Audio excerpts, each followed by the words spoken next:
All right, so let's go over some more advanced ways to mess with our gradient presets, because we can organize them, we can update them, we can do cool things. So let's go with that. We have a palette right now that I've already applied to this image. I think it looks pretty good, and I want to hold on to it. So I'm going to go to my gradient section. I have my unassigned. We've mentioned in other videos that these are your previous presets that you may have if you've been a CMX2 user before the version 2.5 update. So they're grouped now that we have groups, they're put together in an unassigned group. You hit the little arrow and you'll see they're all there. Now we're going to get into updating those if we want in just a minute. But for right now, I want to talk about how we organize. So let's go ahead and save one. So I have this gradient right now. We can see I extracted it from this cool graphic I found online. And now I'm going to come over here and save that preset. I think I'll call it Sunset Strip. I have a couple of different groups here, pastels and warmth. I'm going to go ahead and add it to the warmth group. You can see it right there. Hit save. And there it is. Now we have Sunset Strip. Now while we're here, let's take a look at something. For one, we notice that Sunset Strip just says Sunset Strip, but this older one, Juno, has a little asterisk. Do you see that little sort of pink star thing there?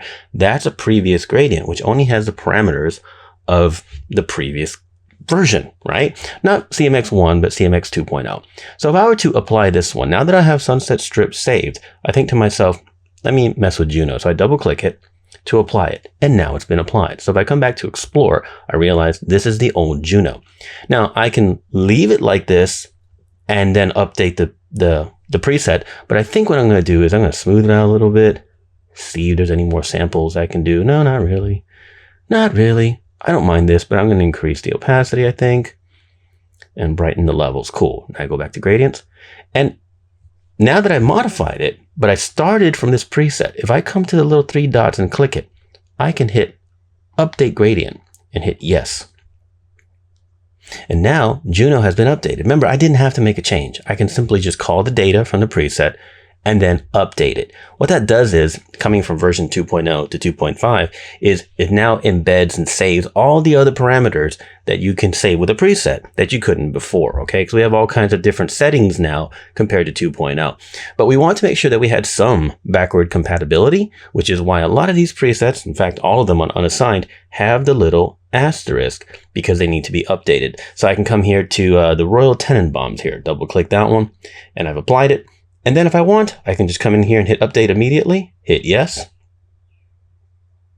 All right. And now the Royal Tenenbaums right here no longer has the asterisk. It's now a 2.5 version, right? It's just a small thing to help you out. It's also a good way to call those old presets and modify them with the new options that are available, in 2.5. Okay. So let's go back to, let's close our unassigned, and we're going to go back to look at warmth. Okay. So let's put Sunset Strip back on. I kind of like that one, but let's say we're starting to go through our unassigned ones, or we have previous groups that we've already created in 2.5 we want to organize, right? This group is called warmth. All right, so I come in here and I look at this brown sky and I think that's kind of warm. I want to put that inside warmth. Okay, so here's what we do. We turn on our editor button on the bottom left, edit preset list, boom. This little teal line on the left side lets you know you're in that mode. So I can click on brown sky or multiple. I could click on blues and pinks if I wanted to, but I'm going to click on brown sky, bottom right button here, say move selected presets, and I'm going to choose the group warmth. You'll see them up here, hit move. And now brown sky moves to warmth. Little simple things like that. We can do multiple presets being moved, and we can also delete multiple presets. So if you come in here, let's start with unassigned. We're still in the edit mode. You see the teal line. We can click there, there, and then click the delete button. Delete selected presets. Say, are you sure? Hit delete. And those three go away. Okay? So these are just really cool ways to organize and move, mix and match your presets in the groups that we've created. Now, of course, when that teal line is on, that means you're in edit mode. So if you want to do other things like edit an individual preset or assign a preset, just turn off edit mode. That teal line goes away, and you know that you can do that. Now, other cool things that were in version 2.0 that we still have here are a color range search. So if I choose the warm ones, I click that, every single group will only show presets in that range. If I click this range and I get these, right? Much more useful now with our grouping. And, you know, even though, let me turn that off real quick, even though my unassigned is 148 palettes, and to me, that's too many, I'm probably gonna have to tweak that out. If you take the time as you're creating presets or organizing your previous ones into groups, it'll make more sense. Not only can you choose whatever groupings you want custom with these names and custom folders, but don't forget, you can choose the color range on top. If you're feeling teals, you can see the number changes to unassigned says 4, blues now 12, the 14 there, and the reds, there's a bunch of them, and now there's some in warmth. You see how that works? It's a way to quickly access your presets. Over the years, what people have asked is, can we get some kind of grouping, folders, organization of some kind of presets? Because I use a lot of them, they would tell me. Some people told me they have 400 or 500 of them. And so we worked to create this folder structure for you guys. And it can still evolve as we move forward and as we get user feedback. But after extensive testing for months with our beta team, we have made this and we think it works really, really well. So make sure you try it out.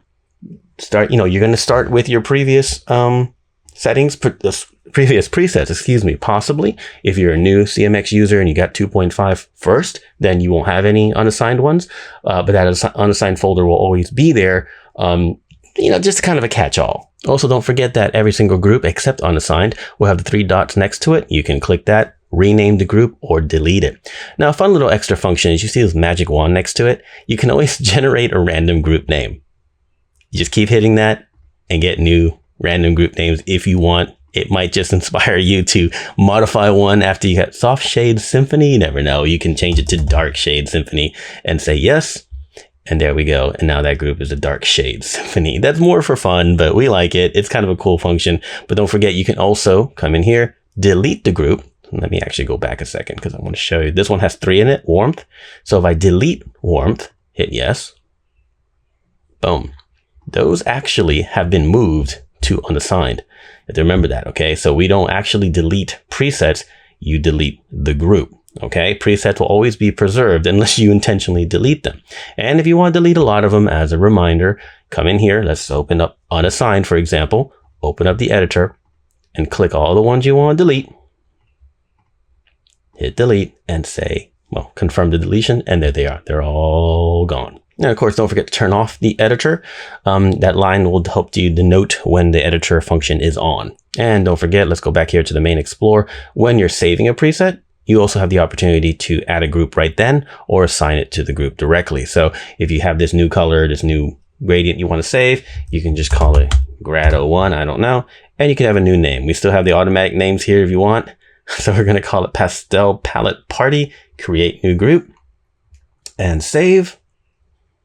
Go to our presets and we see Pastel Palette Party with our Grad1. So the organization structure, again, we're open to your feedback, but this is something that we created over the last few months.